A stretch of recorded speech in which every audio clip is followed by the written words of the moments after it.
Hello, everyone. Thank you for joining me today. We're having Alex Newman, who is an award-winning international journalist, educator, author, speaker, investor, and consultant who seeks to glorify God in everything he does. And in addition to serving as president of Liberty Sentinel Media, he has written for a wide array of publications in the United States and abroad. And he currently serves as a contributor to the Epoch Times and a correspondent for the Law Enforcement Intelligence Brief, foreign correspondent and senior editor for the New American Magazine, and the World Net Daily, and education writer for Freedom Project Media. Over his career, he has interviewed current and former heads of state, members of Congress, royalty, and countless of other fascinating people. In adult education, Alex serves as a director of G. Edward Griffin Red Pill University, connecting people around the world with leaders in the liberty movement. Thank you so much for joining me today, Alex. It's great to be here. Thank you, Maria. And we're hearing a lot lately from the World Economic Forum and with great urgency about the need to address climate change by becoming more resilient. They use the word resiliency quite a bit, and sustainability. Which means that countries need to achieve the net zero CO2 emission goals by getting rid of fossil fuels and relying on unreliable methods for energy consumption in order to fight climate change. But before we go on how this agenda is impacting everyone at a local level, could you shine some light on what the UN Agenda 2030 and sustainable goals is all about? Sure. I call the Agenda 2030 the roadmap to global tyranny. The people who developed it, people like the head of the General Assembly at the time, Peter Thompson of Fiji, he called it the master plan for humanity. And so, these people have a God complex. They think they're going to develop master plans for humanity and we're just all going to obey. It's really quite silly. But it is basically a comprehensive roadmap to fundamental transformations of every aspect of our lives, our economies, law, government, family, education, every single area of human existence. And when you read it, it becomes very clear that they are envisioning the usurpation of incredible powers at the international level to restructure our lives, to restructure our nations, to restructure our businesses and our economies in a way that's only possible with a totalitarian regime. Right? You can't accomplish some of these so-called goals unless the government accumulates unbelievable amounts of power accumulation that was never even contemplated by the founding fathers of the United States. Certainly that would not be constitutional under our system of government. So, they also envision a massive redistribution of wealth. We can see how well that worked out in Cuba and in the Soviet Union and in East Germany and in Angola and in Mozambique. And I mean, we've seen this movie over and over and over again. It always ends in concentration camps, starvation, mass death, torture, etc. And yet this is what they're talking about now at the global level. If you go to goal number 10, for example, it talks about a redistribution of wealth. It says that, inequality needs to be dealt with, not just at the national level, but now at the global level, that the means of production need to be changed, that consumption and production need to be restructured, which, of course, you can't restructure consumption and production unless the government controls the economy. Again, see Cuba or North Korea to understand how that works.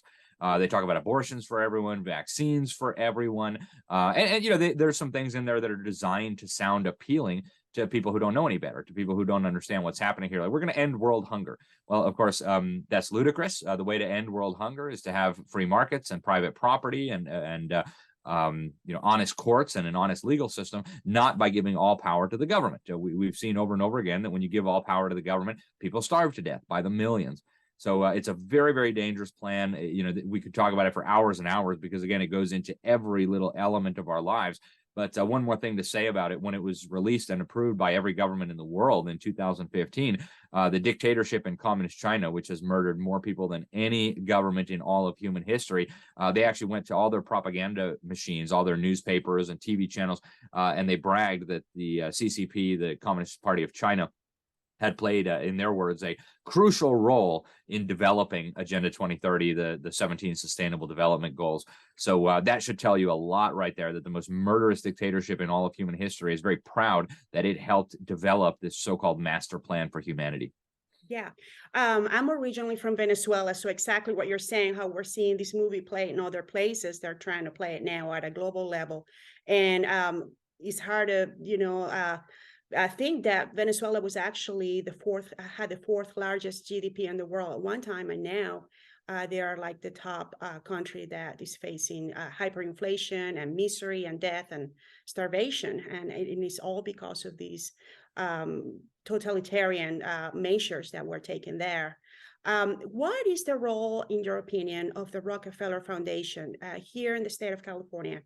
We are, our county, Tuolumne County, was awarded millions of dollars for some resilience centers that were built. The state of California was awarded $70 million through HUD from the Rockefeller Foundation to fund the pilot program for the community and watershed resilience program in the county. And the watershed resilience program will focus on supporting forests and watershed health, developing bioenergy and wood products. So we have these resilience centers that the Rockefeller Foundation has funded, and we know that they have their tentacles in everything. They have been pretty outspoken about the need to reduce the world population, and they help fund the German eugenics program, and they partner with ID 2020, which seeks to establish universal ID for billions of people. Why should we trust them with funding anything in our local communities, and what's their role with this whole UN Agenda 2030 and the World Economic Forum? Yeah, we should not trust them with anything. In fact, I regard the Rockefeller philanthropies very much as criminal organizations waging war on this country. And I recognize that sounds radical to people who aren't familiar with what they're doing, but the Rockefeller Foundation has been driving an evil agenda for, and there are many Rockefeller foundations, but they've been driving this evil agenda for as long as they have existed. I mean, you can go clear back over 100 years. And the Rockefeller Foundations were funding the takeover of education. They were funding John Dewey to bring communism into the education system in America. As you pointed out, they were some of the lead financiers of Dr. Joseph Mengele, the disgusting Nazi freak who did some of the most atrocious medical experiments, including on children, that anybody had ever contemplated in all of human history. It is an absolutely evil foundation, top to bottom. And yet it's incredibly powerful because they fund so many different things. They are involved in so many different areas. One of the things that came out recently was the 2010 report that the Rockefeller Foundation put out on scenarios for the future of technology and international development, where they envisioned in 2010 a pandemic that would require, for the first time in all of human history, quarantining well people, forcing everybody to wear masks on their face, shutting down businesses, basically restructuring the world under the guise of dealing with this virus. And then, of course, 10 years later, we had COVID, and it was like they were following the script. So the Rockefeller Foundation is incredibly evil. And I would recommend, for more insight on this question, back in the late 1940s, the U.S. Congress got intrigued by these tax-exempt foundations, not just the Rockefellers, but others. The Ford Foundation, the Carnegie Foundations, et cetera. And they started an investigation. They appointed a select committee. They hired Norman Dodd to be the chief investigator, and they came out with a report about what these foundations were doing. And even back then, in the late 1940s, the Congress found that they were promoting subversion, that they were promoting socialism, that they were promoting globalism or internationalism, as the report refers to it, that they were trying to take over the education system, that they had been responsible, the report said, for a revolution that happened in America prior to when the report came out that was done through the hijacking of education. So the Rockefeller Foundation is extraordinarily evil. They're now working to fundamentally transform our food supply. They're working to make sure that every last human being on this planet is injected with these very, very novel and experimental, and in my opinion, incredibly dangerous injections. And I think they need to be held accountable. I think it's time for serious investigations to find out what's going on here.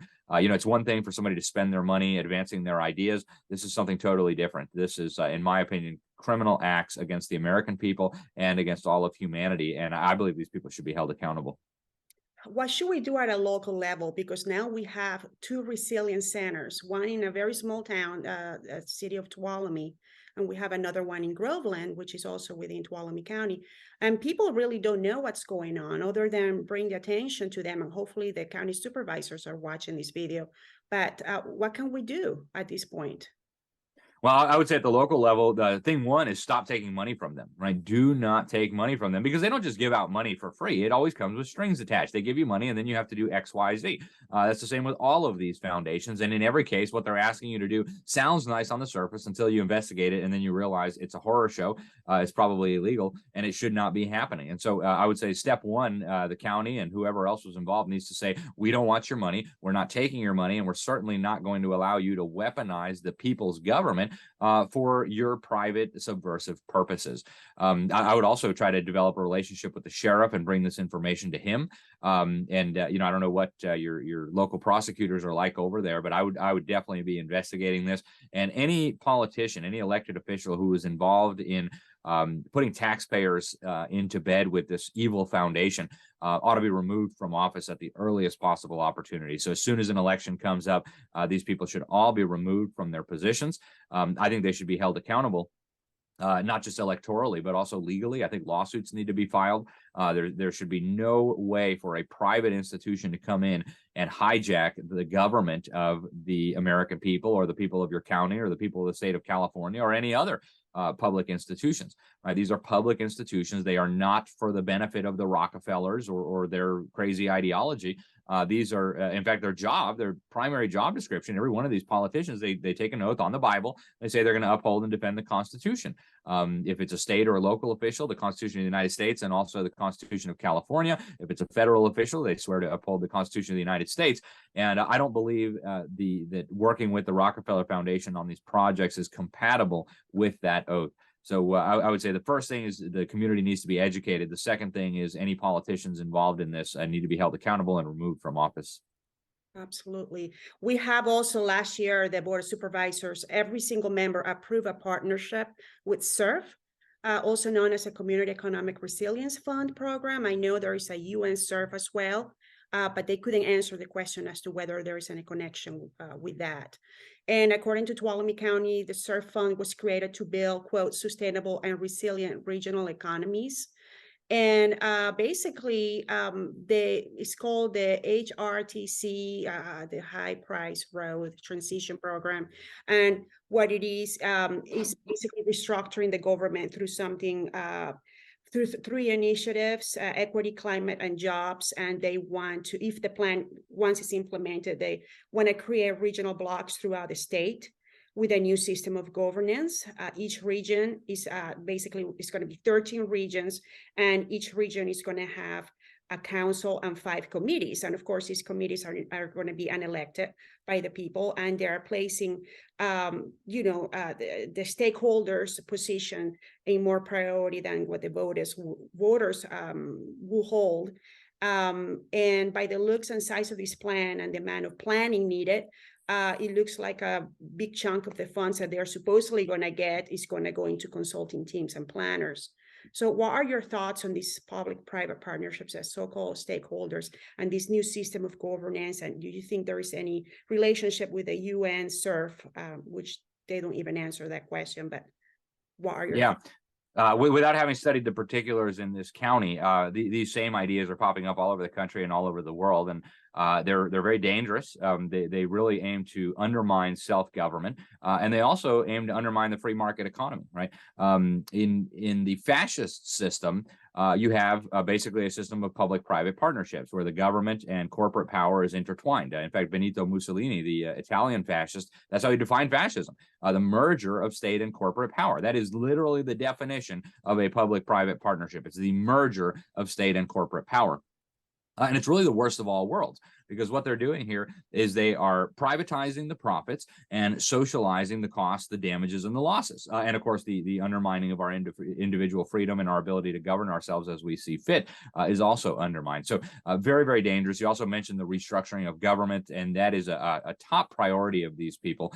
They want to move away from our system of representative elected self-government, where we govern ourselves in our city, we govern ourselves in our county, we govern ourselves in our states, and then ultimately we govern ourselves as a nation. They want to move toward this bizarre hybrid system where corporate power and state power are united. They want to undermine local governance and replace it with these councils of governments that are made up generally of unelected individuals. And when you talk about the pretext for this, climate and things like this is all a giant fraud. I've been following this so-called climate debate for over a decade. I've interviewed dozens and dozens of the world's best scientists on this issue. This is a fraud of monumental proportions. The idea that the gas we exhale is a toxic pollution is so utterly preposterous that it's hard to believe they were able to convince anybody that this was true, much less such a big percentage of the population around the world and in places like California. But it is ridiculous. It is fake. And it should be exposed. But the danger here is huge. This stuff is all connected to the United Nations. The United Nations has been advocating for these types of policies basically my entire life. They're becoming more bold now, and they are openly working with these organizations like the philanthropic sector to bring this about. Peter Drucker, who was his cover story was that he was a management guru, but he actually outlined this process that we're watching right now, and it touches on exactly what you're saying. He imagined a three-legged stool to bring about massive changes and reorganization of society. The first leg of the stool was the government sector, the public sector. The second leg of the stool was the private sector, the corporations, the businesses, etc. And the third leg was the so-called social sector, the community organizations, the NGOs, the Rockefeller type foundations, and also so-called religions. And so now we're watching the third leg being added onto the stool, and they're all three working in partnership against us as individuals, against us as Americans, against us as Christians, against us as voters and citizens. And so that's why it looks like all these institutions of power have now aligned themselves with each other, and they're arraying their weapons against us. It's a very, very dangerous agenda, and it needs to be stopped. And one way to stop it is to use the mechanisms we still have left in government to make sure that this doesn't move 1 inch further, and then to scale back all the damage that's already been done. Yeah, because it seems like they are just on a road that is going to be nonstop. They also passed a climate action plan, of course, along with has to do with the sustainable goals. And they say every time some of us will bring it up to their attention, they will just say we're conspiracy theorists. But right on their actual work cited, they will cite the United Nations Paris Agreement, Paris Accord. And they will say it had nothing to do with the UN, yet it was right under their work cited. So it seems like too many people are unable to see what's happening right before their eyes. And I believe indoctrination has played the biggest role. I personally believe in homeschooling. I homeschool my own children. And I know that you have been very outspoken about that. What can you tell us about how we can fight indoctrination? Well, I would say that is probably the most important single thing that any family can do, is to remove your children from the indoctrination system. They're being weaponized against your family. They're being weaponized against your church. They're being weaponized against God. They're being weaponized against our system of government and our constitutional republic. And I think that's the biggest crisis we're facing. I don't think they ever would have been able to convince so many people that, for example, CO2 is pollution, right? That the gas we exhale is some kind of toxic pollution. But if we pay a tax to the UN and ship all our jobs to China, suddenly the world's going to be. I mean, it's so self-evidently idiotic that you have to have a dumbed down, indoctrinated population to believe something so silly. And so, I think the most important thing for a family to do is to get the children out and make sure they're getting a good education, either at home, which I think is the gold standard, or if that's not a possibility for whatever reason, in a good Christian school where they're going to learn truth, where they're going to learn how to think, where they're going to learn how to reason. And they're going to learn accurate history, right? You can't understand what's going on here without an accurate historical context to place all of this in, without an accurate understanding of these similar totalitarian movements that have existed, not just over the last 100 years and slaughtered hundreds of millions of people, but over all of human history. We have to have an accurate understanding of this to see where this is going. So education is critical. And once your own children are in the safe sanctuary of a homeschool or a Christian school where they're going to get a good education, then it's time to start educating the community. And a lot of resources available for that. I highly recommend, if people are not yet subscribed to the New American Magazine. It's a very good publication. Actually, the latest issue that we just did is a special report on this climate thing. I was at the UN Climate Summit in Egypt very recently in November. And so all that is covered in here, right? What I saw there, what they're pushing at the global level. And so once you have a tool like this, you educate yourself, and then you go pass it to your county commissioner, you pass it to your sheriff, you pass it to your congressman, your state representative, your state senator. the opinion molders in your community, right? Go talk to the newspaper editors, go talk to the radio hosts. And yeah, some of them have been indoctrinated. Some of them have actually been conditioned, very much like Pavlov's dogs, you know, that they hear certain truths and they start salivating like Pavlov's dogs, and they say stupid things like, conspiracy theorists, right? They're not actually thinking, they're just programmed to respond in a certain way to a stimulus, just exactly like Pavlov managed to do with his dogs. It's very sad what's happening to these people in the indoctrination system masquerading as a school system.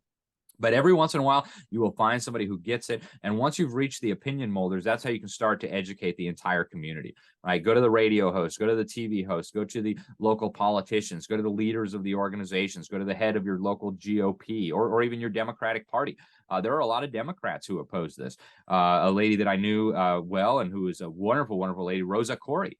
She founded Democrats United Against Agenda 21, and she was based in California, and her passion was exposing this evil agenda. And she was certainly a leftist. I mean, in almost every respect, she came from the left, from the liberal left, and yet we all agree that we're not going to give up these basic fundamental freedoms that Agenda 21 and now Agenda 2030 and the Sustainable Development Goals have in the crosshairs. So I think people will be amazed at how many allies they'll find, even in places that seem unexpected, as they begin educating their community. And then, of course, you know, pastors, priests, rabbis, these are people who have a lot of influence. Go talk to them, explain to them what's happening in the schools, explain to them what's going to happen to their churches, to their community, to their congregation, if these evil totalitarian plans are allowed to continue.